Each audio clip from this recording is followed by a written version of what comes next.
ಜೇನಂತೆ ಹರಿಯುವ ನದಿ ನೀರೆಲ್ಲ ಸಿಹಿಯಾದ ಜೇನಂತೆ ಕಲ್ಲು ಕೂಡ ಮೆತ್ತಗಾಯಿತು ಆ ಕಲ್ಲ ಕೊಂಡು ಹಕ್ಕಿ ಕೂಡ ನಾಚಿಕೊಂಡಿತು ಬೆಟ್ಟದಂಥ ಆಸೆ ಬಂದಿತು ಆಸೆಯಿಂದ ನನ್ನ ಮೈಯ ಭಾರವಾಯಿತು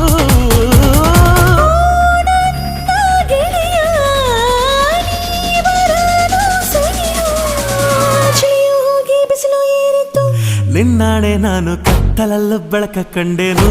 ನನ್ನಾಣೆ ನಾನು ಮತ್ತಿನಲ್ಲೂ ಸಿಗವ ಕಂಡೇನು